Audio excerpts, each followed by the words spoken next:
Good evening, everybody, and welcome to this meeting of the Planning Committee. I'm Councillor Sam McCarthy, Vice Chair of the Planning Committee, and I'll be chairing the meeting in the absence of Councillor Warnes, who is poorly tonight, and we will send him our best wishes. To begin the meeting, there are a few matters of housekeeping. Action in the event of an emergency. There are no practice alarms planned for this evening, so if an alarm sounds, please evacuate the Town Hall by going down the main staircase or the back staircase to the High Street and then to the car park behind the Town Hall at St Rumwell Street. This meeting is being live streamed to the Council's YouTube page and will be available after the meeting. Please would speakers use microphones at all times, speak directly into the microphone, and would participants please mute the microphones when not speaking. Now we go on to introductions. Members of the committees and officers will introduce themselves, starting from my left. Thank you. Councillor Mike Lilly, for Old Heath and the Hive and Rowhedge Ward, substituting for Councillor Warnes. Councillor Robert Davidson, Mersey and Pyfleet Ward. Councillor Faith Smalls, for Old Heath, the Hive and Rowhedge, substituting for Sam McLean. Councillor Catherine Spindler, for St Anne's and St John's Ward. Councillor Mick Spindler, Shrub End Ward, substituting for Tracy Arnold. Councillor Jackie McLean, Markstone Lair Ward. Councillor Lee Tate for Prettygate Ward. Councillor Ciufolo for Castle Ward, substituting for Councillor Gotcher.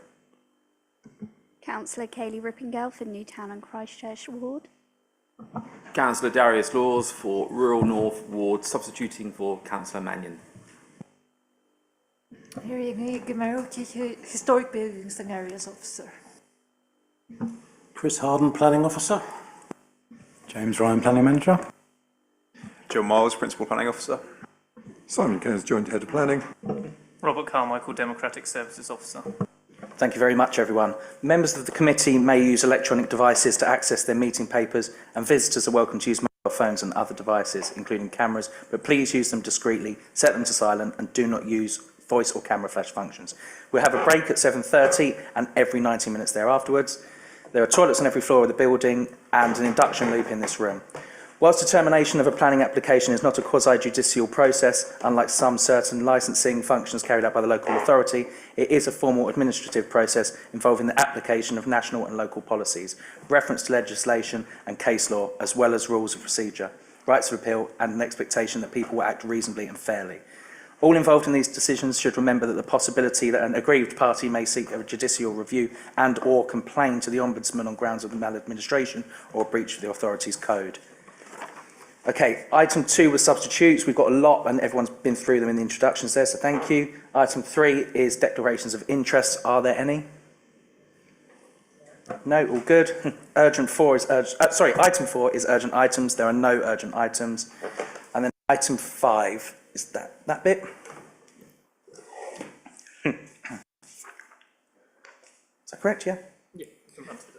Okay, so item 5, we're just going to run through the applications we have before us this evening. So we have item 7.1, which is land at Brierley Paddocks, West Mersey. Presenting officer is John Miles, and the public for is Harriet Vincent Wilson.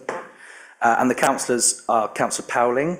7.2 is post officers counters at 67 to 70 North Hill, and that is presented by Chris Harden, and we have public for is Liam Boyd. Okay, have we any minutes to approve? What's that? Oh, I beg your pardon. Apologies, folks. So going back to item 5, if anyone has a petition they wish to present to me on any of the items on the agenda this evening, please do so now. Okay, thank you. Item 6 is minutes of the last meeting, minutes of the meeting on the 25th of July.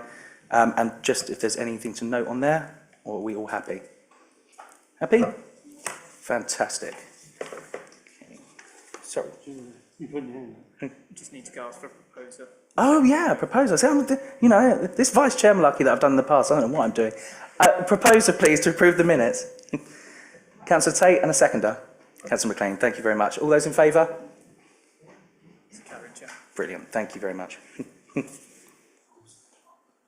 I'm sorry, I'm not following this particularly. Yeah, that's fine. So we've done that. So We can go straight onto the item. Brilliant, okay. All right, so straight on to item 7.1, which is the land at Brierley Paddocks, West Mersey, and the presenting officer is John Miles. Thank you, Chair.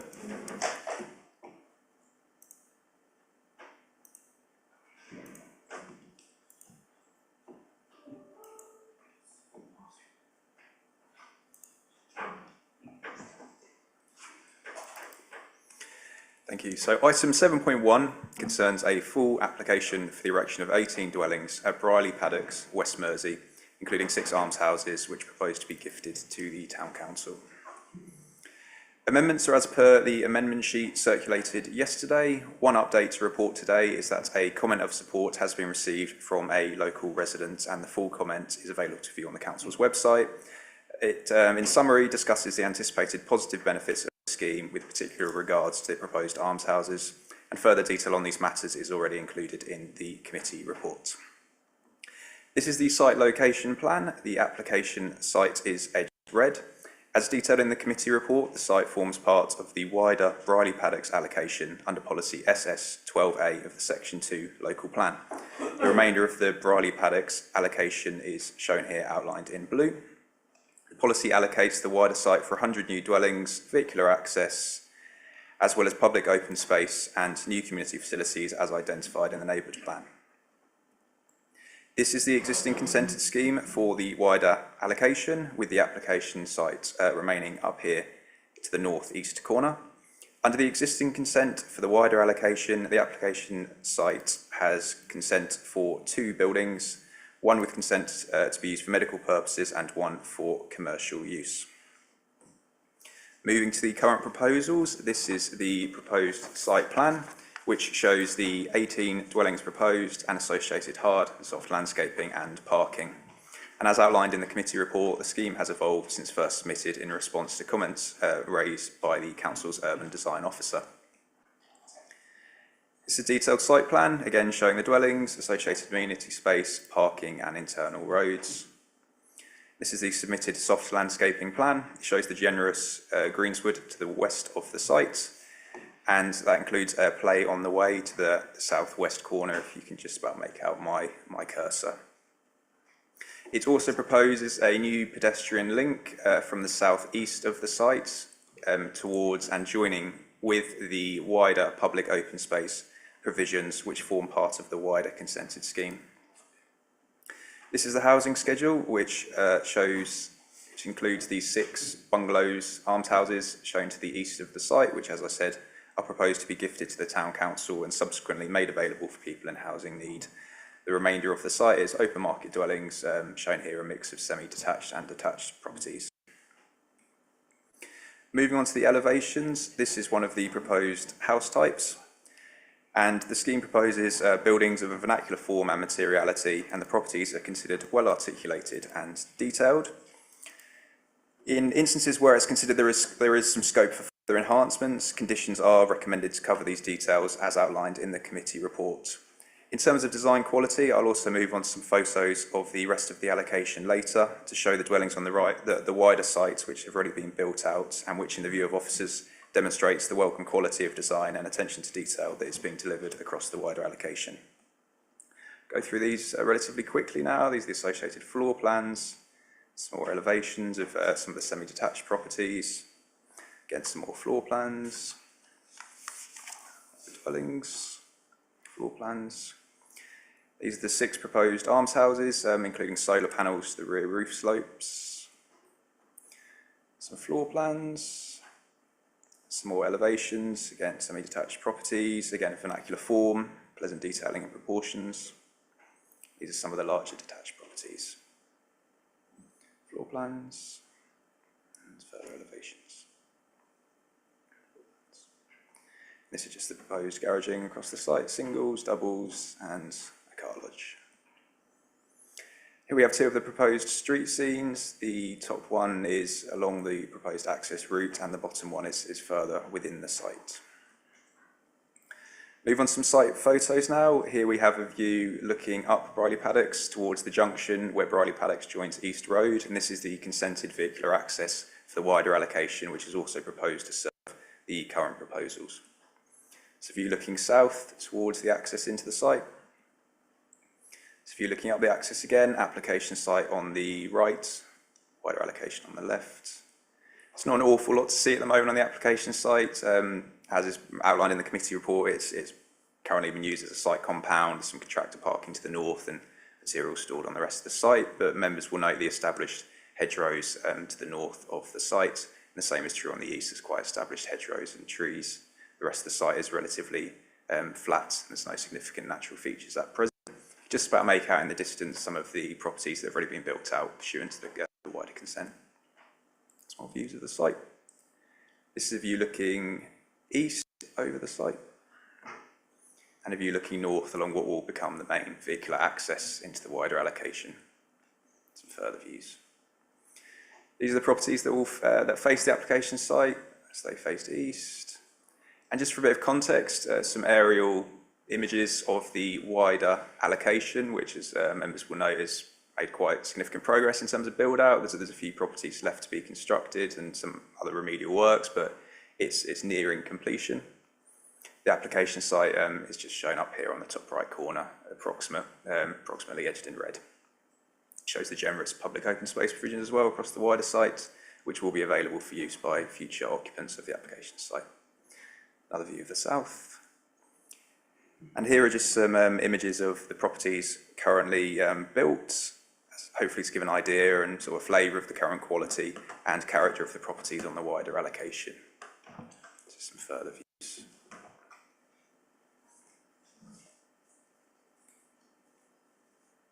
So just finished on the site plan. Turning to the merits of the scheme itself, as outlined in the committee report, the proposal does represent a departure from the local plan in some regards. However, it is considered that there are material planning considerations that justify any such departures. The scheme, as before members, is considered to ultimately represent sustainable development and will deliver a number of social, economic, environmental and wider public benefits. Of particular note is the provision of 6 almshouses, proposed to be gifted at no cost to the Town Council and subsequently let to people in housing need at a social rent. Taken as a whole, the benefits of the scheme are considered to outweigh any perceived disbenefits, and the planning balance tips in favour of approval. Officer's recommendation to members is therefore one of approval. Thank you. Thank you very much indeed, John. I now invite Harriet Vincent-Wilson to speak. Thank you. Hi, Harriet. You have 3 minutes, and a bell will toll after 2 minutes to let you know you've got a minute spare. Thank you. When you're ready.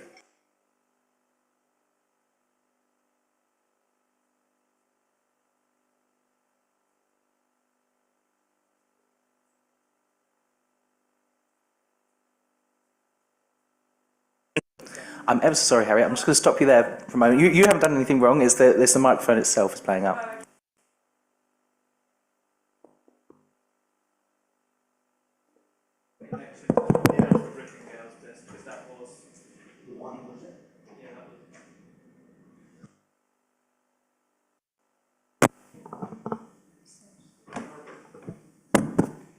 Right, you're good.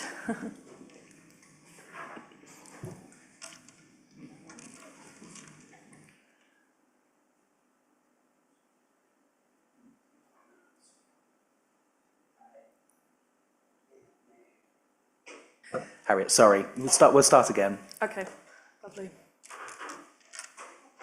When you're ready. Good evening all. My name is Harriet Vincent-Wilson, Planning Manager at City and Country. City and Country set themselves apart from other developers in its carefully considered design-led approach. We believe that our scheme at Sanderling Reach, West Mersey, creates desirable new homes with placemaking principles, quality and landscaping at the forefront of the design process. After failing to find an occupier for the consented commercial buildings, despite over 2.5 years of marketing efforts, 18 new homes are now proposed in this sustainable location, comprising of 12 market homes and 6 affordable bungalows. Our proposal has significantly evolved since its original conception, following extensive public engagement and consultation with both the local community and West Mersey Town Council. City and Country held 2 well-attended public exhibitions and continue to actively engage with West Mersey Town Council, who have been heavily involved in shaping the scheme that you see before you today. Local housing for local people was the message that rang clearly, alongside a great desire for bungalows. There can be no debate that City and Country have listened and actively responded to this message, adjusting their scheme to include 6 1- and 2-bed affordable bungalows proposed to be gifted at nil cost to an almshouse charity to manage. This is an unusual opportunity which would deliver very significant benefits to the local community. Each of the new homes, including the affordable bungalows, will benefit from their own private rear garden access to extensive public open spaces and allocated parking. Additionally, the bungalows will be accessible and adaptable to those with restricted mobility. West Mersey Town Council will be responsible for setting up this almshouse charity, with the residents of these affordable homes requiring a local connection. The detail of the eligibility criteria and mechanics of the almshouse arrangement will need to be agreed through a new Section 106 agreement. The fallback position is that the bungalows would be managed by a registered affordable housing provider, but with a local lettings clause agreed to ring-fence these properties for local people. In summary, this is a unique opportunity set to deliver local affordable homes for local people, offering a very significant public benefit to the local community. City and Country continue with best efforts to be a responsible developer, liaising with the community and councillors wherever possible. I do hope that you'll be able to consider the application favourably this evening. Thank you. Thanks very much indeed. Okay, next we have Councillor Powling. Councillor, you have 5 minutes to speak and a bell will toll after 4. Good evening, councillors and Chair. I'm speaking on behalf of basically West Mersey Town Council and the ward councillors. As you heard, City and Country did indeed listen to the Town Council and that on the additional dwellings going on Brierley Paddocks.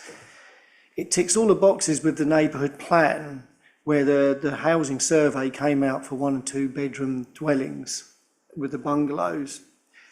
And we do support this. I'd like the charity they spoke about, they're not being gifted to West Mersey Town Council, it will be a charity. And already we've got a charity ready to go. So I'm going to read out a statement from the trustees that are ready to go for that for you to listen to. There are many positive benefits to Mersey Island to be gained by obtaining these almshouses. One, they are truly affordable, probably the only such dwellings in Mersey. Almshouses licences can be selective and reserved only for local people, and a set of proper allocation criteria will be drawn up, which will be done by the charity. Almshouses licences will be offered by the trust to both elderly and young people in need. As long as they are on Colchester's housing register, they will also meet local qualification criteria. So Colchester Housing still get to allocate people to it. They're going to be using the Colchester housing list for that, of which I believe Colchester has got quite a list for people already wanting. And if you look in the planning, it shows the 6 bungalows have already can be allocated instantly. Unlike the CHP homeowners policy for either leaseholders or shared owners, the almshouses and the policy, almshouses do not qualify as dwellings that may eventually be obtained the right to buy, making them unaffordable for those in need. In other words, they cannot be sold on. Almshouses may not be sold, so they remain available as affordable perpetuity. I know how important this is, as his own mother benefited from living in an almshouse in Bures. I'm reading on behalf of one of the trustees. They will help replace some earlier losses on the island's previous stock of council houses when the right of bribe was brought in. The adoption of this offer will also help some pressure from Colchester's existing housing needs register without cost to the city. An initial meeting has already been held on August the 7th for the trustees. At this meeting, a group of 7 potential trustees, which Alan Brooke was one, have reached an agreement to set up the trust. And if the offer is accepted, they are ready to roll out straight away to get it going. The offer is extremely attractive and goes a long way to meet Mersey's requirements, affordable housing for local people. To conclude, we and the charity strongly support the proposal from City and Country to donate these almshouses to West Mersey Charitable Trust. We would request that, drawing up the contract to the end, to ensure that the deal that City and Country signs a contract with the developer's main holding company rather than the local subsidiary organisation. That's good. it should also, possibly as a bit of a note, the medical, as they talk about, the medical practice was offered the commercial land but did decline at the time, as you did here. And it might be noted the fact that Mersey medical practice has actually closed its doors to additional patients. Mersey does require medical, but it does not affect the fact that this is a good deal for the community. So we'd hope you would support this application. Thank you. Thank you very much indeed, Councillor Bowling. John, I don't think there's anything for you to address there. So before I open it up wider to the panel, Councillor Davidson, I'd wondered as a ward member if you had anything to say first and foremost. I'll allow you to kick off. Okay, thank you very much, Chairman. Yes, well, first of all, can I just say how satisfying it is that actually City and Country and the West Mersey Town Council have come to an agreement. What's so disappointing, which Carl Powling has just said, is that the NHS has effectively no intention of going to develop the surgery that was initially allocated for this. And as Carl's also saying, actually the surgery is full. The existing surgery has been sold and there's only another year on the lease. So there is urgent need for a provision. But obviously, City and Country have tried to allocate commercially and there was no interest. And the NHS, of course, have said in writing that they have no firm intention to buy the application site, but they also have no objections to the proposal. The other thing I was just going to say that the affordable houses, the almshouses, I believe the parking for those is away from the houses. So one concern I had was, will there be any charging points for those houses to charge a disabled buggy or a car? And also, I just wondered whether there was any chance, if they are renegotiating a new 106, whether in fact there's any opportunity to get some sort of allocation for the town council, who will have to be effectively responsible for maintaining the open areas around it. So that'd be helpful. And thirdly, I just thought that perhaps we ought to remove the permitted development rights from those houses. They can still apply for additional additions, but at least it does give some sort of reassurance that they've got what they've got. And I wish the almshouses trust well, and I think it's a great thing for Colchester that actually we can work with almshouses that have no right to buy. Thank you very much indeed, Councillor Davison. Anybody else on the panel wish to speak? Councillor Catherine Spindler. Just very quickly, I'm not 100% sure. On the almshouses, are they rented accommodation? And if they're rented accommodation, do they have a management company running the land?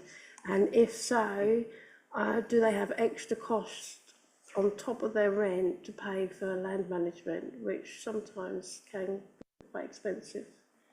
That was just... Thank you very much, Councillor Spindler. John, just on the two councillors' points there.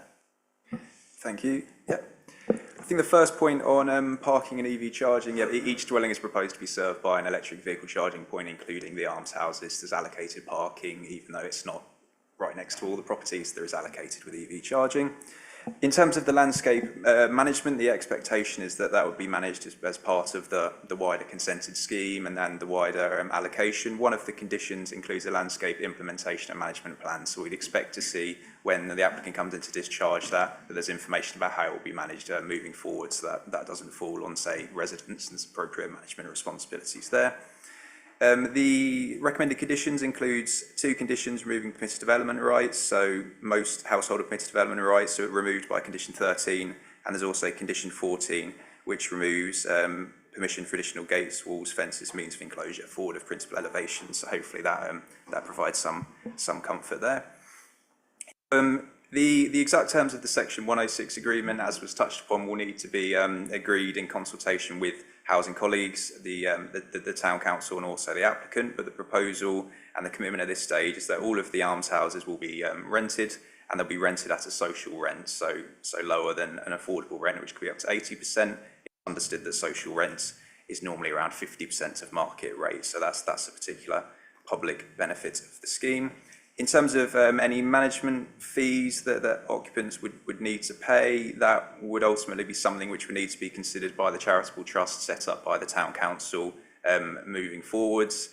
But I'm sure, I can't speak for them, but I'm sure they would be mindful of additional costs in that regard, and especially when the properties are being offered at such reduced rates with affordability at the forefront. That would ultimately be something for them to consider, but I'm sure that would be carefully considered at that point. Hopefully that covers it. Thank you very much. Both satisfied with the answers? Yeah. Councillor Smalls. In terms of the almshouses being accessible, I just wondered what exactly that means in terms of adaptable, how they'll be made initially, particularly for wheelchair access, if they will be designed specifically for that, or if that is something that would be adapted at a later date if a wheelchair user was going to live in one. I'm thinking of like door widths and turnaround spaces, that kind of thing, if they'll automatically have wet rooms and sort of steps, that kind of stuff. John. Thank you. Yep, it's outlined that they are all to be accessible with level access. I must confess we don't have the detail about exactly which building regulations it will comply with, but officers can certainly make a note of that, and that's something that I expect would be included in the section 106. So there'd be certain requirements for the developer when they're building them to accord with certain building regulations to ensure they're adaptable and accessible for disabled residents. Yeah, no, I was just thinking not to make assumptions of who's going to live there, but it's easier, isn't it, to have it in place to start with. Thank you very much. Anybody else? You? My Vice Chair. Yeah, I think it's quite a good application there, and the Town Council support it, and it's good set up by the almshouses. So with that in mind, I'd like to propose it as of the officer's recommendations and conditions attached to that. And seconder, please. Councillor Tate on this occasion. Thank you. Okay, all those in favour? Unanimous, Chair. Happy days. Thank you very much. And thank you to our speakers as well. Okay, that moves us on to item 7.2, which is the Post Office Counters Limited at 6770 North Hill. Chris Harden, over to you when you're ready. I'll allow all the untangling to commence first, actually.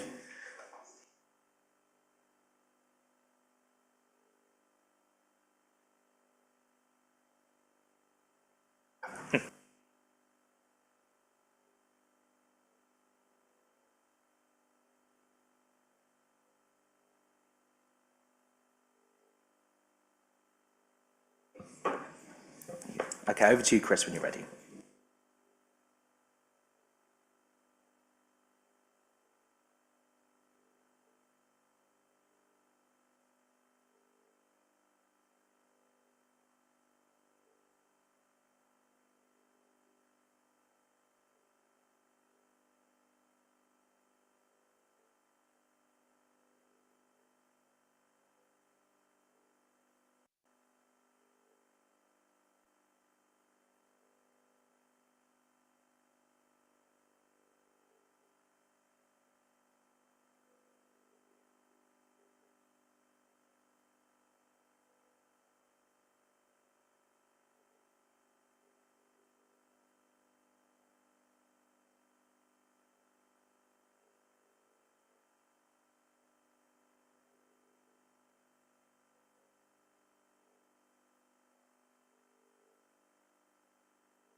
Right, so this application is for the Post Office Counters site at North Hill. The building is currently redundant, and I'll just take you through the site. It's an application for a 75-bed hotel, so the existing building would be extended. So here is the red line site plan here. You'll note to the rear is the jumbo water tower, shown by my little arrow here. This is a wider site view, so the red hatched area is the site. The buildings in blue are listed buildings. You've got the church up there to the north, and you've got the water tower, this square element here. Then you've got Balkan Gate down to the left of the screen there, the High Street opposite the frontage of the building.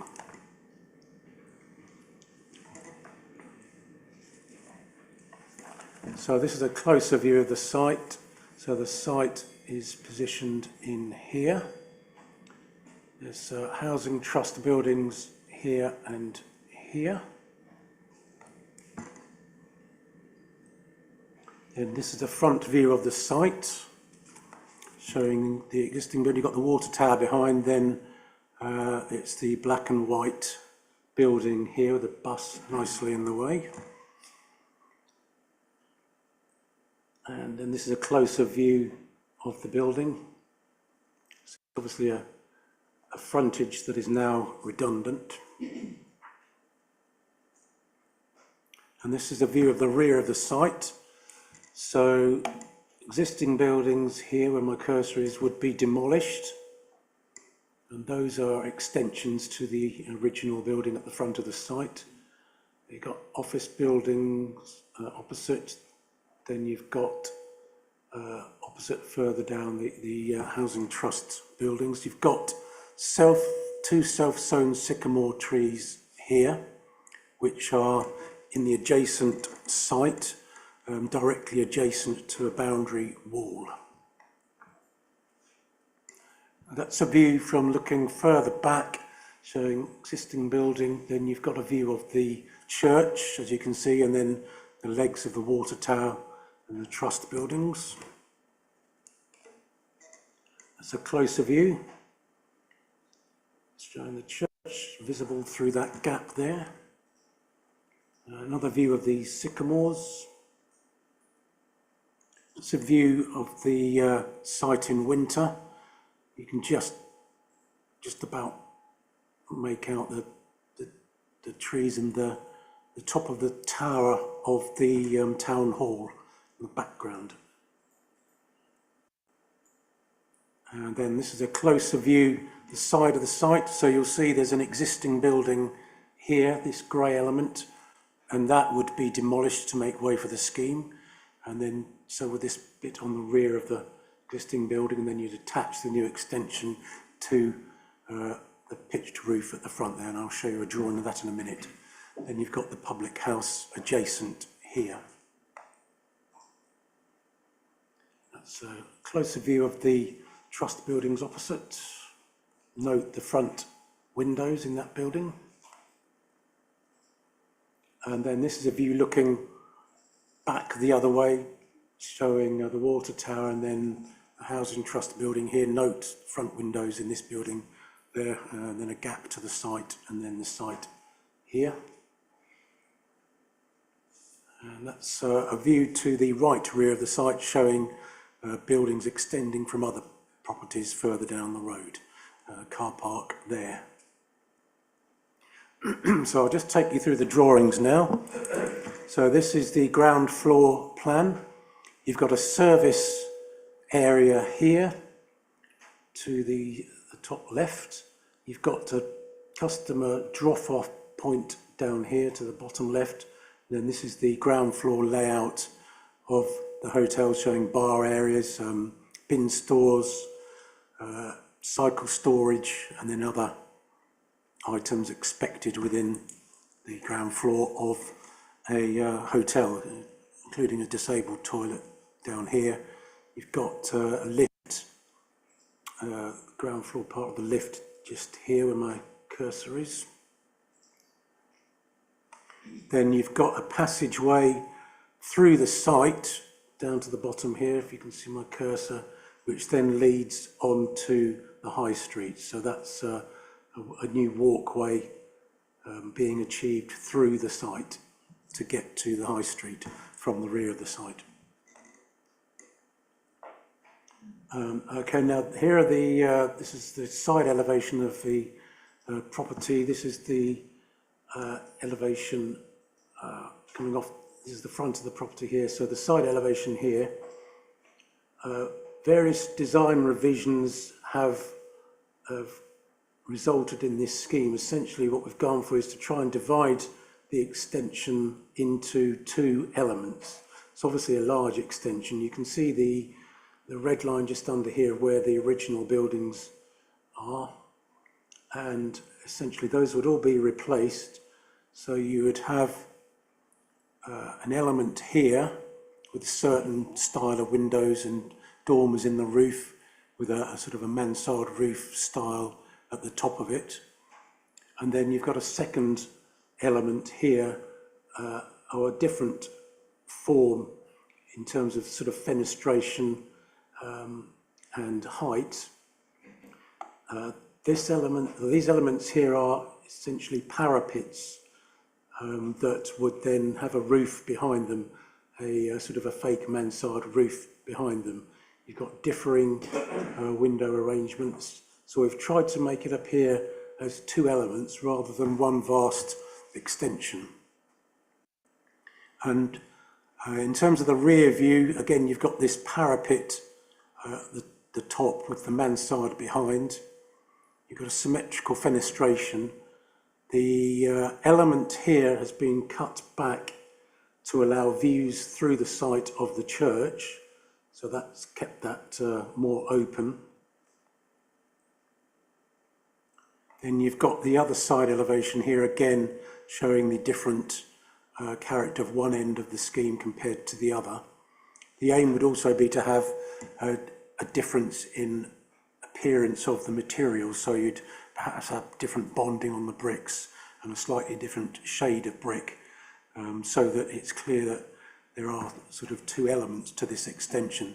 And you've got the higher element of it facing towards the obviously very tall water tower opposite.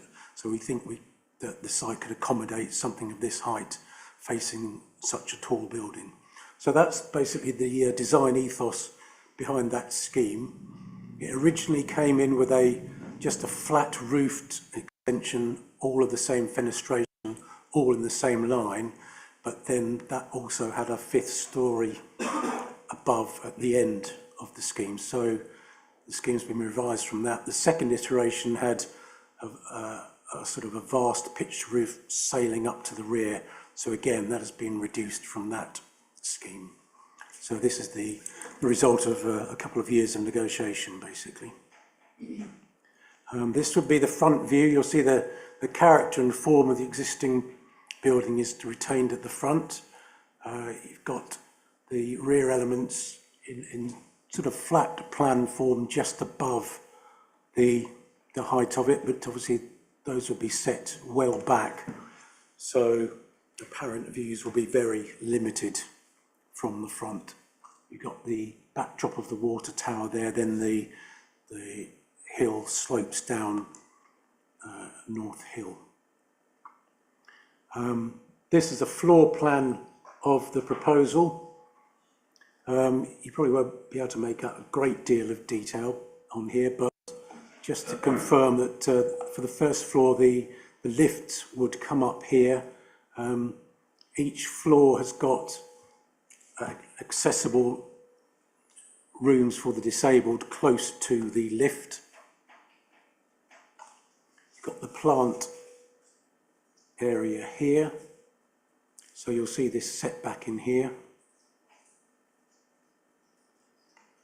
Then on the second floor, a similar sort of layout, lift, disabled access room.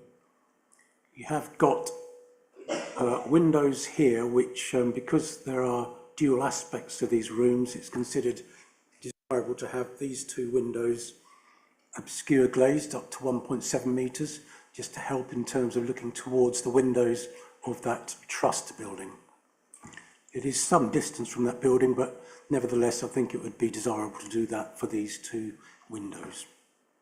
And the same on the third floor, obscure glazing these two windows up to 1.7, because the rooms have got alternative outlooks and the developer is comfortable with doing that. And then this is the basement layout. They've got 7 bedrooms down in the basement. The basement has been utilised, which has then enabled the the height of the building to be kept down and reduced compared to the original submission. And then this is the roof form. So the flat roofed element all along here would be hidden behind the mansard roofs. You've got brown roof area here, and then you've got plant and machinery hidden behind the mansard roof up here. So that will keep that invisible from the street scene. And then just a section showing how the roof would relate to the building and showing where the plant and machinery is to be hidden. And just a side elevation showing detail of how the dormers are going to be integrated into the roof with a metal clad roof, probably zinc, just in here. And a view through the Balkan Gate showing the building here, jumbo here, showing that the top of the town hall would still be visible from this aspect. Getting close in terms of their presentation now. So these are trees adjacent to the site, the self-sown sycamores. You'll see they're very close to the boundary. You've got rod braces in the wall to support the wall, and there's a crack in the wall. So the trees are causing a bit of a problem to the wall. That's a view looking down into the base of one of the sycamores, T3. You'll see that this shows some elements of the tree have broken off, and there's a rotten area at the bottom of the tree in there. And that's a picture of the crack in part of the wall. Okay, so I'll just take you back to the building now as I go through my presentation. So in terms of the principle of the proposal, the site is in a highly sustainable location where there is a presumption in favour of sustainable development in the local plan and the national planning policy framework. And these policies are supportive of sustainable development and also of economic development, including tourism and the reuse of redundant commercial buildings, particularly within town centre locations. Thus, there is significant support in principle for the proposed use, and the proposal should therefore be judged on its technical planning merits. So in terms of these technical planning merits, firstly, in terms of design, scale and form and impact on the heritage assets, the scheme is considered now acceptable following substantial revisions. I've explained the background to how those revisions came about.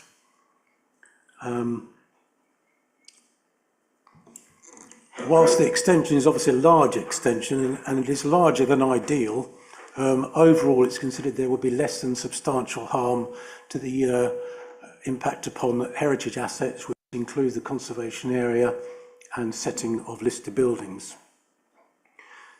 It's considered this less than substantial harm is justified because of the significant public benefits to the scheme, which includes increasing footfall to the high street and the town centre and reusing redundant site. You're also demolishing the buildings to the rear which were not very attractive at all. So you'll actually be clearing up the site in that respect. It is a sizable extension, hence why it has been divided into two elements. It's fair to say that normally with extensions such as this, you would gradually have a reduction in height down to a lower element to the rear. But in this case, that would undermine the viability for the use of this site as a hotel. So given the significant justification for allowing this form and this development, this scheme is considered fully justified in that respect. We will need very careful conditions in terms of detailing and high quality materials. As I said, you'll have different brickwork, different bonding, high quality roof materials, potentially in terms of zinc, and we have conditions carefully controlling details for windows and doors. The front will remain essentially the same, so it'll keep its character at the front, which is highly desirable in the conservation area. So turning now to highway issues, this is a highly sustainable location. There are good public transport links to the site. There is no customer parking considered necessary. The proposal would create a safe environment, and there would be a service area provided and a customer drop-off point. The Highway Authority have raised no objections to the scheme, and they are happy with the highway servicing assessment, which is what was requested by the Highway Authority. They're also happy with the intensity of use of the site. Overall, the proposal accords with the local plan and NPPF policies in terms of highway safety and provision for any access to it, and it's therefore acceptable on highway grounds. So turning to impact on residential amenity, no objections have been raised by environmental protection, subject to careful conditions as outlined in the committee report. The scheme is considered acceptable in terms of its impact from noise and odours and disturbance. It's far enough away from residences to avoid any significant overbearing or loss of light. It's also far enough from residences and of an appropriate orientation to avoid any significant overlooking. The windows it faces are already in the public domain and face onto the highway, but nevertheless it's considered that we should put that obscure glaze condition on for two of the windows closest to the actual trust building, as I showed you on the plan. So overall, in terms of impact on residential amenity, the scheme is considered acceptable. Turning to wildlife issues, there would not be any significant impact on wildlife. There can be some biodiversity enhancement as secured by the condition outlined in the committee report. That can include also the provision of the brown roof as shown. With regard to impact on trees and vegetation, the self-sown sycamores are not considered to be of high value, and they are already undermining the wall adjacent to the site. They could be retained, and we've got a condition saying that we need details of precise works to the trees.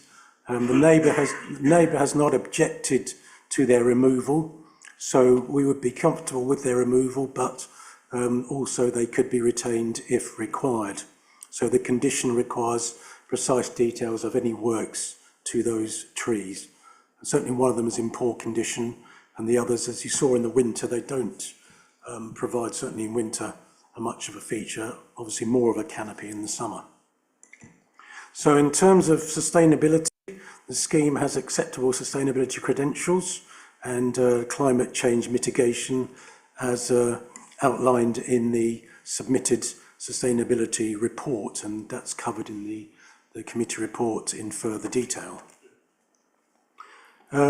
Finally, in terms of other issues, there will be an archaeological condition applied. It is of high importance with regard to archaeology. It's one of the highest levels of importance. You'll see from the archaeological comments that there have been previous assessments on archaeology, and hence the actual nature of the archaeological condition. A contaminated land condition would also be applied. As outlined previously, there is access for disabled into the building with the lift, and the proposal would need to comply with building regulations with regard to this disabled issue.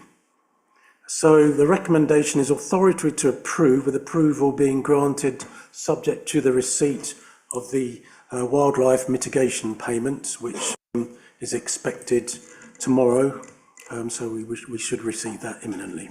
Thank you, Chairman. Thank you very much indeed, Chris. We'll now go to Public 4, which is Liam Boyd. Hi, Liam. You have 3 minutes to speak. A bell will go after 2 to let you know that you have a minute to go.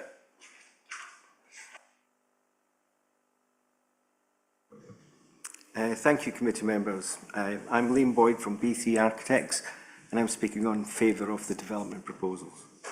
This proposed development was first brought before your officers in early 2022 in the form of a pre-planning application. We have since then had 8+ collaborative meetings with officers that have assisted the shaping of the proposals within its heritage context.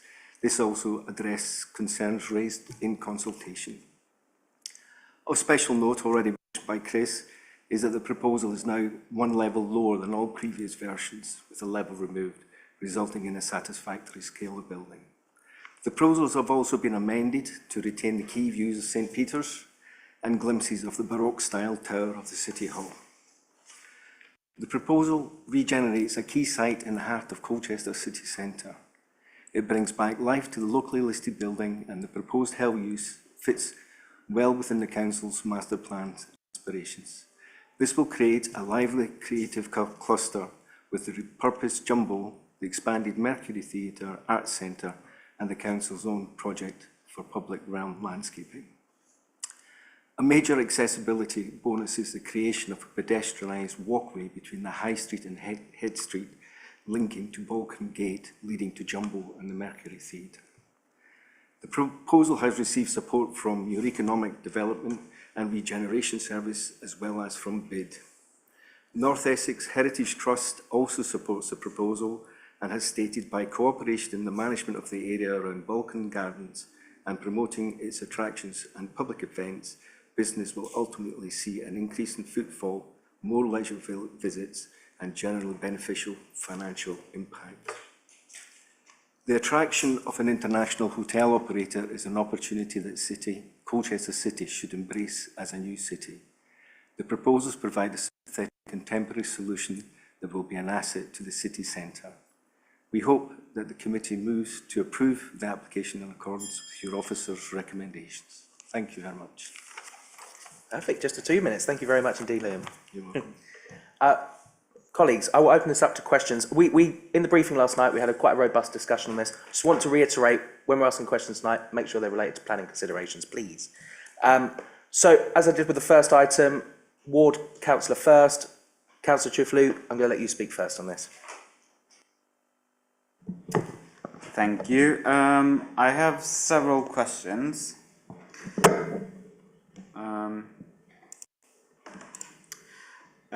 The first one is, can I get confirmation that there's been a small typo on the actual name of the collaborating developer is Marriott with double T rather than Marriott with one T in page 58, section 4.3.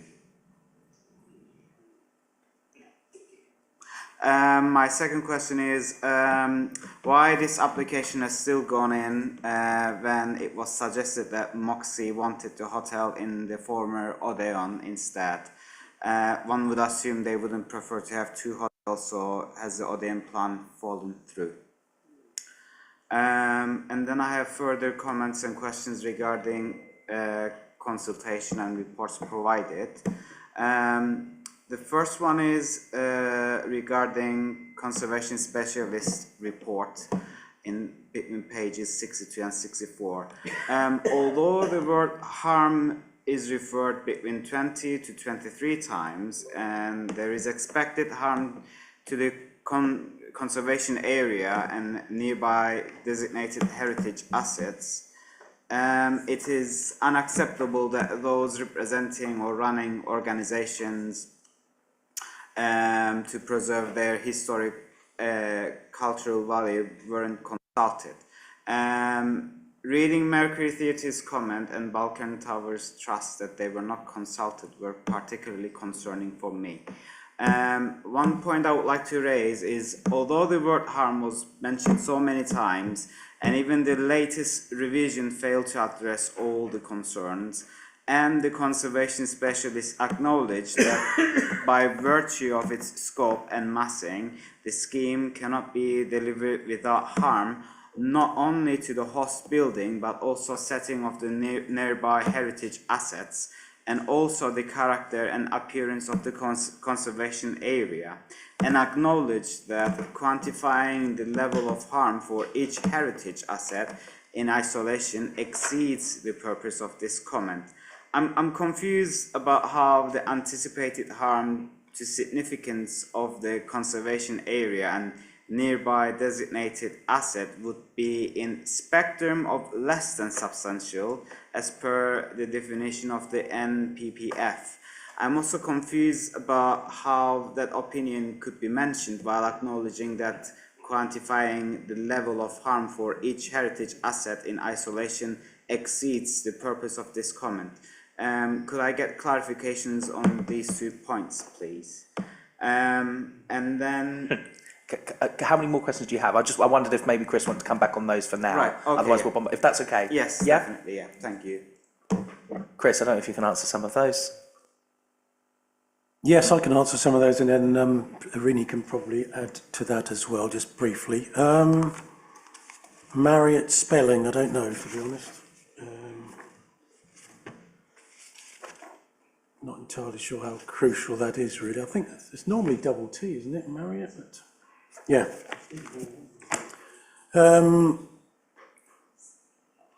Yes, there is potential for Marriott to be at the Odeon as well, but you know they can apply for as many sites as they'd like, really, and then they can decide which one they want to use, if any. Maybe both, or maybe neither. But just to point out that there isn't a condition on this case saying it has to be Marriott. It could be any hotel operator, but certainly the applicant has put forward that there is potential for Marriott at this stage, but you know that's not binding. It could be another operator as well. We won't condition the operator. That'll be down to market conditions and the applicant to decide what operator would potentially come in to the building. Yes, the word harm is used a lot in the report, but that is inevitable. Essentially, the overall view is that there is less than substantial harm to the character of the conservation area and setting of listed buildings. It's agreed that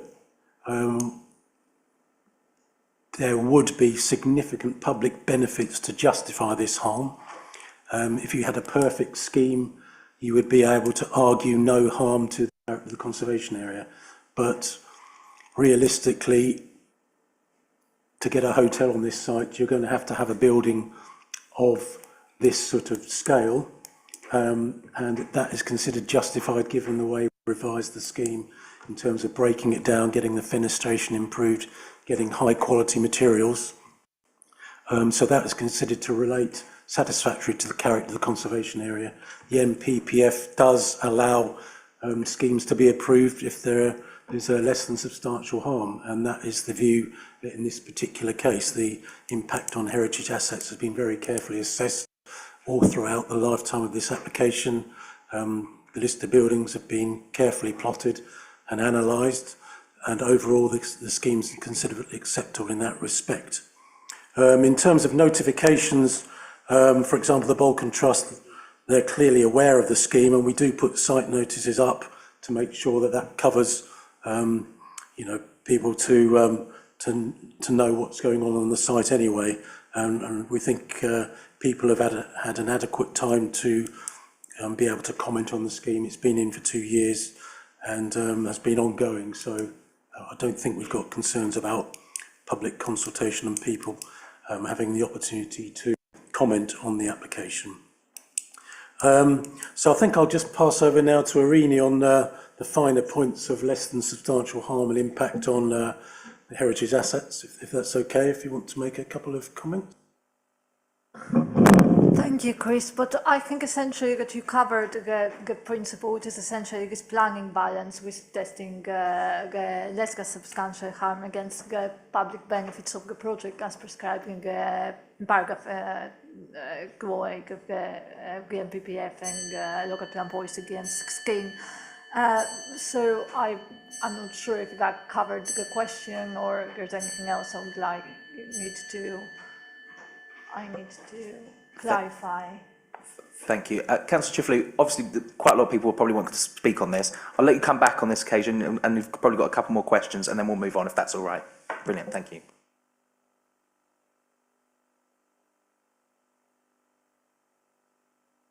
Right. My next couple of comments and questions regarding post-conservation proposal changes.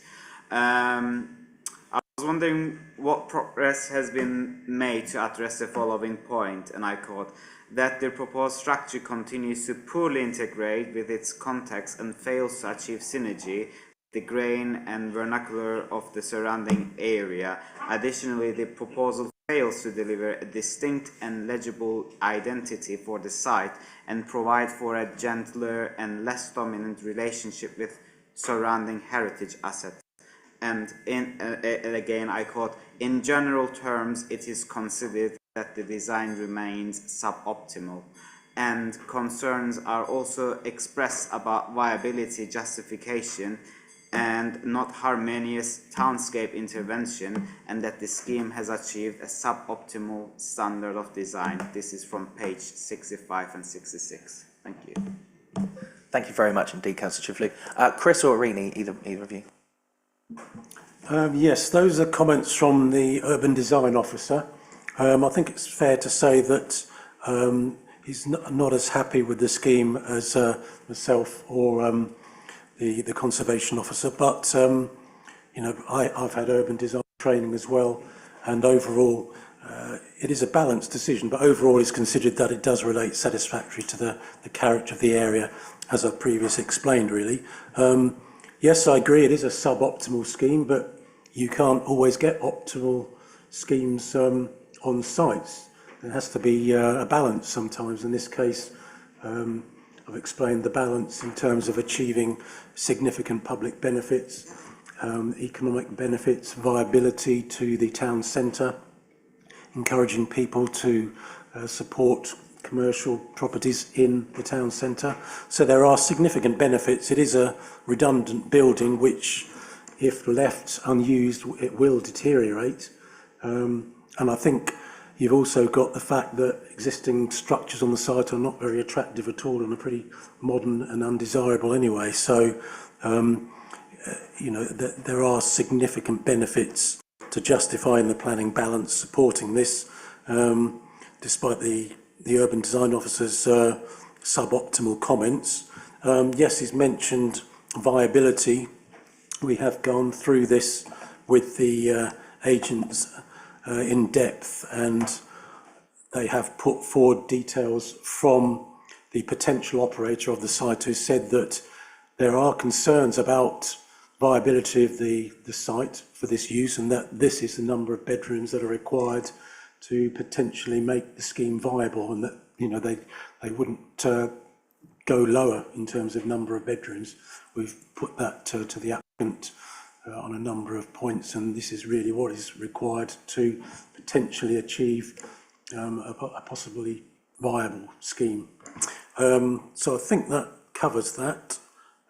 But anything else, yes, just let me know. Brilliant. Thank you very much indeed. Councillor Smalls. Yeah, so I'm broadly in favour of this scheme, and sort of echoing what Chris has said. I think people have got to remember, like, what the building is at the moment. I've been walking around it today, and the front part, which faces the high street, is clearly deteriorating. I think there's window bit boarded up and things like that. And yeah, the old Odeon's been mentioned, and there's a real danger we could end up in that situation. And the longer the building stays empty, it won't be heated. It's going to be a bigger and bigger problem and cost more and more money. And also in terms of the side of the building that faces the Mercury, there's nothing. This is objective, no, subjective. Subjective. There's nothing sort of attractive about that view of the building currently, and whilst obviously Jumbo is a very historic feature, the Mercury is relatively modern, a 20th century building, as is sort of the homes for the elderly people by there. So I don't have worries about it in terms of that. I was just wondering what timescales might be, because obviously, you know, once if this goes ahead, you know, once we have the builders and everything in, that's the time when it will be most disruptive. So I wonder if there's a limit on timescales for once it starts getting it all done. Thank you very much. Chris? Well, we can't sort of say you've got to complete it within, 6 months. The applicant would have time to complete the development, probably at their leisure, but I suspect they wouldn't want to hang around leaving the site sort of partly built, because in viability terms that probably wouldn't stack up. If it starts to get untidy and abandoned, then that's something that we could potentially press them on, but yes, they would be able to continue the site at their leisure. They would have to start it within 3 years, basically, and they'd have to obviously meet the pre-commencement conditions, including a construction management plan. So yeah, I think that's the answer on that one, really. Thank you. I think that's fair. Councillor Davison. Thank you very much, Chairman. I'm delighted to think that this is going to be a high-quality hotel right in the heart of the city centre. I think we've amended the plans so they're sympathetic to Jumbo and the surrounding area. I'm delighted to hear that there's a lift and disabled rooms at all levels. But I have got a couple of little comments, really.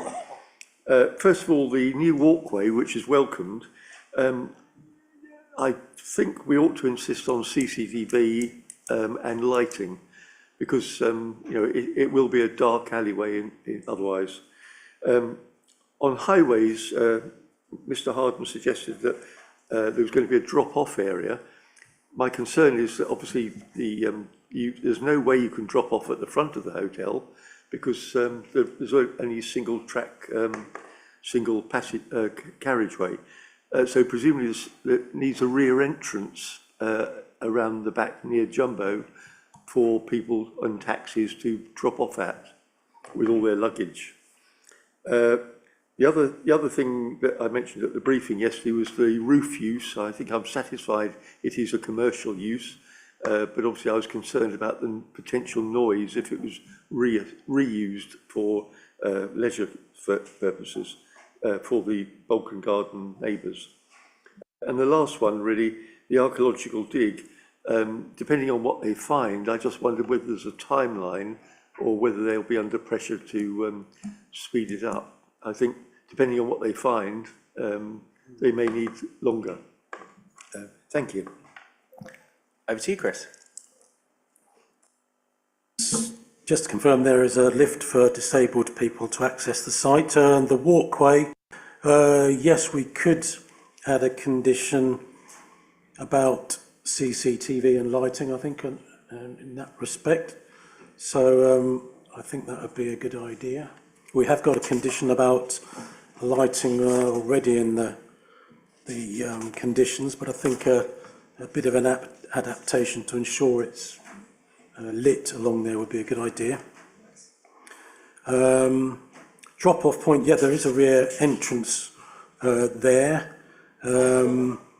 Roof use, there is essentially a hatch to get to the roof, so I can't see that customers are going to be using a hatch to get onto the roof, to be honest. And then there's two sort of separate brown roofed areas and plants. So in my view, I don't think saying customers can't go on the roof is necessary, really, to be honest. We'll find out. Yeah. If someone falls off it, then we'll know, yeah. Then in terms of archaeology, then yes, the condition, I think, covers what the archaeologist wants. You'll see in the archaeologist's comments that depending upon what is found, then there could be further investigation. So that's on point 88 that so he says decisions on the need for any further investigation will be made on the basis of the results of the evaluation. So that will be all looked at very carefully by our archaeologist. He has confirmed that it is one of the highest archaeological potential sites within the town. So the importance in terms of archaeology has not been overlooked, and the condition will adequately control that. So I think that covers the points. Thank you very much. Councillor Lilly. Thank you, Chair. Yes, I'm in favour of this application. I think when you look at it, it's one of the best buildings in the town centre. It was great to be used as a post office years ago, but they decided to move out and it's been left there vacant. And an application like this it's got to be an asset for Colchester, really. The city centre is growing quite fast. We're thriving. It's busy. Restaurants are turning up. Some places, some restaurants are opening second branches. You think people keep complaining about, oh, do we need all these food outlets? But yes, we do, because people are using them. And that's basically why. If they didn't use them, they wouldn't be opening up second restaurants and food outlets. So this hotel is great. If I was a tourist looking to come to Colchester and I wanted to look at places to go, I'd look at booking a play at the theatre, at the Mercury, a band at the Arts Centre, go to the castle, and you look for a hotel. And this would be ideal for all that. It's in walking distance of everything. It's perfect for it. So yeah, I think it's a great idea. When I used to go to Galway, I'd look for a place like this, similar. Didn't worry about car parking because there'd be car park nearby, and you'd leave for a week. But though they used to have a good deal, the Park and Partnership do offer cheaper deals for good assets. The Mercury Theatre have a bonus on there. You can buy cheap parking, as does the Arts Centre, the Headgate Theatre, and it'll be the same for the hotel. So I think it's a really good asset. And instead of being negative about it all the time, if you look around the back about harm, well, the walls are all cracked, wheelie bins, the whole tree needs to come down, it's cracking branches everywhere and leaves. So yeah, let's stop being negative about Colchester and be positive. And this is a positive thing, whether you like it or not. It's a great thing for Colchester, and I'm all in favour of it. Thank you. Thank you very much indeed there for that rallying cry. Councillor Catherine Spindler. Hi, yes, a very quick one. I won't mention the passageway now, it's done and dusted, thank you very much. We haven't got to worry about the lighting, he's asked for that. Delivery wise, it says on here about it will be less deliveries than a post office. Is there a laundry within the hotel? Will they be doing that sort of thing in there, or are they collecting them? Because it's 72 rooms with laundry that's coming out of there. Obviously, there's food and drink that'll be coming out of there. It's two very small roads in and out in that area, little cobble roads. Will they be damaged by heavy vehicles? They probably already have them for the Mercury, but it's just a question out there, that's all. And obviously the trees have got to come down. Will there be some kind of green space that's put in that area? And finally, very quickly, with the digs, if there was any fines, I know with they've changed the name now, haven't they? For Fenrights, they put all the pictures and really highlighted the beautiful finds. Will the hotel take on something special to make it even special like that if they find something wonderful? That's all. Over to you, Chris. Yes, thank you, Chairman. I can't recall seeing a library, laundry in the building. I'd have to double check the plans in great detail, to be honest, but in terms of services to the site, the applicant has put forward the expected number of vehicles to the site, and the Highway Authority are happy with that. It's not considered there would be a significant increase compared to what the post office would have had. So, I don't think we've got concerns in terms of service vehicles accessing the site, including, whatever it would be for, even for some sort of laundry. Yes, you've mentioned heavy vehicles, but again, that was all addressed in the service delivery plan, and the Highways Authority are happy with that. There's decent access there. The trees don't necessarily have to come down, but if they do, then you wouldn't have replanting in the same location because they are within the neighbour's site, so you couldn't actually replant. You couldn't specify a condition that the neighbour has got to replant trees, to be honest. So, yeah. Yeah, I mean, we've got a hard sort of surface landscaping plan.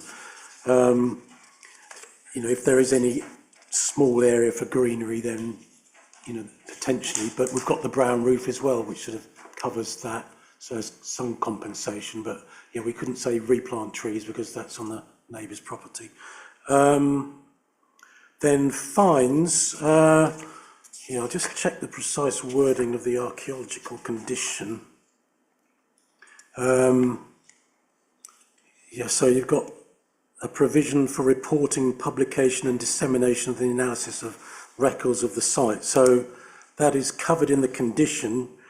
We could put an informative saying that the fines could be, and a presentation could be put in the hotel. I mean, that's one option. So that if it's feasible to put some sort of presentation in the hotel, then that might be possible to do that. Yeah, I think it'd be more attractive. I'm sorry, microphone please, if you're talking. Is that the day, yeah? So I think that covers the points. Brilliant, thank you very much indeed. Next we have Councillor Laws. Good evening, Mr. Chairman, thank you. I'd like to publicly congratulate the officers and the applicant for creating a really exciting scheme. Critical regeneration site next to Jumbo, which is going to have its own regeneration in our lifetimes. I'm really excited by the walkway. I would have been quite happy with rooftop terrace bar, frankly, because when I go to hotels, I quite like using those facilities. I did it recently in Lincoln at the Hilton. But we are where we are, fine. And also the pub garden at the moment is incredibly noisy, and it's a very different demographic who will probably be using this hotel. But there we go, we are where we are. Two really easy questions. First of all the bins going to go in the store? Because I blooming hate seeing and smelling bins in key tourist sites, so I hope that there's provision for that and that they will fit in there. If not, then let's talk about it down the line. And then secondly, on the theme of archaeology, I know we haven't got the ability to mandate the developer to preserve in situ any Roman mosaic or floor surface that may be found, but it may be found. It is such a critical site. It's on the western edge of the original fortress, and no doubt for 300-400 years after the fortress, probably some high status dwellings. We know recently through the Mercury development that there were mosaic floors there, and I know that we effectively preserved them by pouring concrete on them to keep them in situ for years to come. That is not the approach that I favour. If we find something significant, aesthetically pleasing, please put some glass over it and incorporate it into the realm and make it an attraction. I know we can't mandate the developer to do that, but I want to put on record now that that's the kind of thing that we should be expecting development in this city to do for the benefit of us and our kids. Thank you. Thank you very much indeed, Councillor Laws. Chris? Yes, we have got a condition about the bin storage, and that is within the building. Obviously the bins would normally need to be brought out on collection day. So when we get details of that, and we can sort of bear that in mind, but there is internal storage.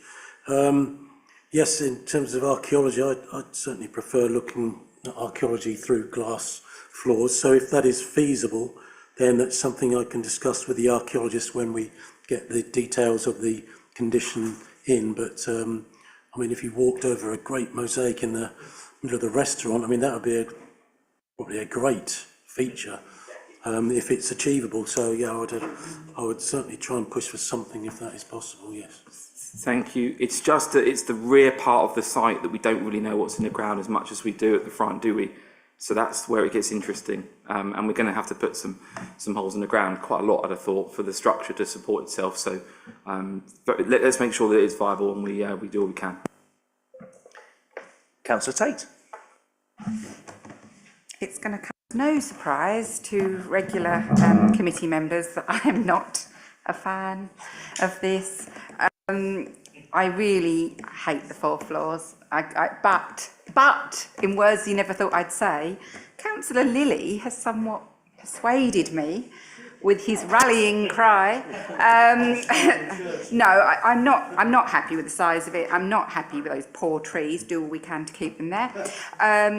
You know, and I do feel sorry for the residents of Balkan Gardens who are going to now look out to a 4-storey building. And I appreciate that the only reason it has to be that size is to make it viable. And I think whilst that really, really, really sits uncomfortably with me, it is a necessary evil, and so I will have to support it. That sounds good. Thank you, Councillor Tate. Councillor Rippingale.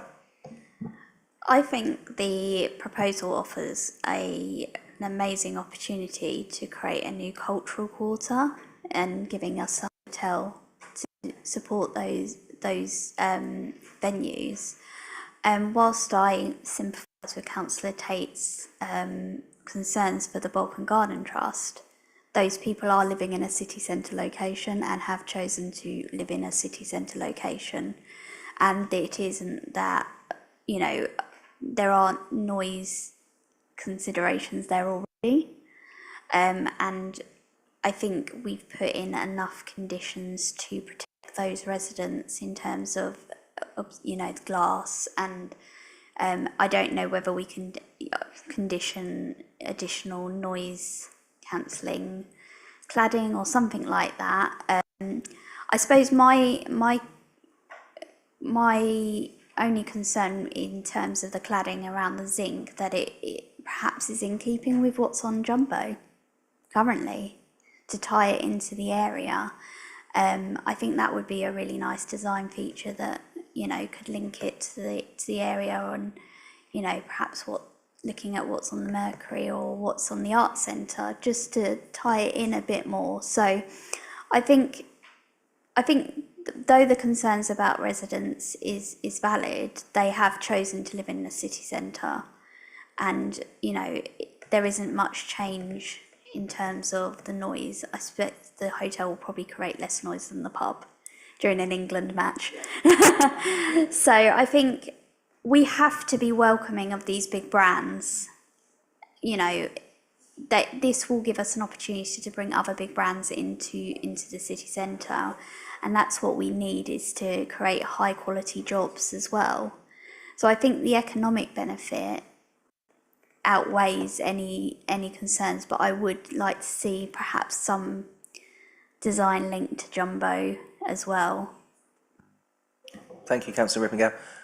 Chris, just on Councillor Rippingale's points there. Yes, thank you, Chairman. Yes, in terms of noise, we've got a condition suggested by Environmental Health about details being submitted about noise emitted from the site's plant, equipment and machinery. They haven't suggested any more conditions in that respect, so I think that's the most important aspect. I don't think you're going to get a great deal of noise from sort of out of windows, hopefully. But yes, I think what Environmental Protection has suggested is going to be adequate from our point of view. In terms of tying in the roof materials, I think the roof on Jumbo's copper, as far as I remember, sort of a green colour. I personally think that a sort of a dark grey zinc would actually relate better to the character of this building, the locally listed property, rather than going for a copper green, to be honest. I think we're potentially going to have sort of red brick and orangey red bricks on the building, so I think that would tie it into Jumbo quite well. But I think putting sort of a roof that's going to go green, I think might look a bit jarring compared to the existing building, to be honest. That would be my view. I think that was probably about it. I don't think there's anything else. Yep, happy with that. Thank you very much. Well, that's been a really good discussion. I think we're probably at a stage where we can look for a proposer. Councillor Chifley? I have several more questions and comments. Are they related to planning considerations? They are all related with the reports provided. Okay. One minute. Okay. We're going to take a break. Okay. 5 minutes. I'm going to speak with my colleagues here, and we'll reconvene at past, all right?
Okay, colleagues, we're now live again on YouTube, so I'll just ask for everyone to return to their seats and simmer down, please.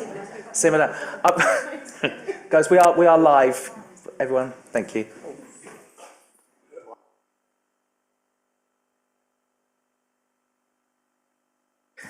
Okay, thank you very much. As the ward councillor, I'm going to allow you to speak again, but if I may be so bold as to say, just keep it succinct, because I think we're nearly there to get a proposal in place. Thank you. Right, thank you.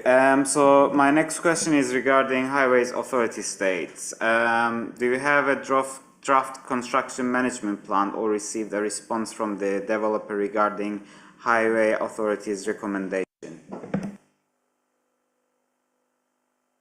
Chris. Well, conditioned a construction management plan, so we would expect that to be submitted. I don't recall seeing a draft construction management plan, but you know, we've conditioned it, so the applicant has to agree. Basically, he has to. You know, he can't say no, I don't like the condition, I won't submit the details. It's a condition, so you know, it has to be there. Well, I can't see that there'd be an issue with the developer objecting to that, to be honest. Councillor Chiffley. Thank you. And my next comment is regarding economic strategy specialist statement. Receiving an application on behalf of Marriott, an international branded hotel chain, which would be first for the city and in the region, is exciting. However, it will be, in order to be fair, I feel like I need to share the following information regarding this brand as we praised it. Marriott Hotel Chains also has its share of other things that included in its profile, including worker strikes in the USA, alleged fraud and bribery cases in Point of order, Chair. How is this relevant? I'm sorry. This is not a material planning consideration. Yeah. This is not relevant. Chair, I move to propose that we accept the officer's recommendation and that we approve this plan tonight. Thank you. I think I'm with you, Chair. Councillor Chiffley, I'm sorry, I'm going to have to cut you off there. I do beg your pardon. I just don't think it's relevant to the meeting. Right, can I move to my next question then? Yes, yeah, and then we're going to wrap it up. It's regarding archaeologists' states. Could it be clarified if the applicant expressed any opinions regarding willingness to follow archaeologists' recommendation and undertake the trial trenching at the earliest opportunity to assess the archaeological potential at this location? Chris. Well, similar answer to my previous one, really. There will be an archaeological condition, so the applicant does have to comply with that. You know, he doesn't have an option. And I think, I can't see any reason why he wouldn't, but it is an important archaeological site, and our archaeologist and myself will look at it very carefully when the submission of details are put forward to us for clearance. So, you know, it's not an option for the applicant to disagree with us. The condition will be there, and if it's not met, then we would have to take the appropriate action, basically. Thank you very much. I'm going to leave it there because I think we are ready, and I think we've had a robust discussion tonight. Robert's just going to read through the conditions, and then I'm going to go to Councillor Laws for proposal. Thank you, Chair. So this is just picking up on the points that have been made in the meeting regarding the additional conditions.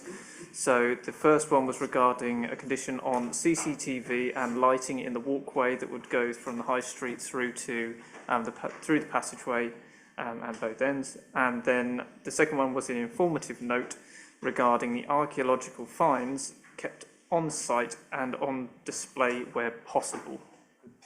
That's agreeable to the proposer and seconder. Thank you. Thank you. Councillor Laws. Well, unless the museum want them, of course. Subject to the thrust of those statements just read out just then, those conditions, I move that we accept the recommendation by the officer on what is going to be a really exciting scheme for the city centre. I think we should support it tonight, here and now. Thank you very much. Just very quickly, Councillor Tate, you had your hand up there. Microphones, please. Oh. Sorry, turn yours off. I thought there was a condition about bins. I mean, on the plan, I asked the question because there is a store, and I wanted to know that the bins, where possible, would be kept inside. Because at the moment, round there, it feels very, very binny from Yates and the other associated public houses, which have got to throw away bottles and rubbish. I get it, but you know, we don't want to see bins or smell bins if we can avoid it. But I'm happy with what Chris said, and he's going to work with the developer to make sure that we do a good job there. So yeah, let's move. Let's move and have a vote if we need to. Brilliant. A seconder, please. Yes, please. Almost everyone. I'm going to go with Councillor Davidson. Councillor Rippingale, was yours to second? It was. Okay, we are there, folks. All those in favour?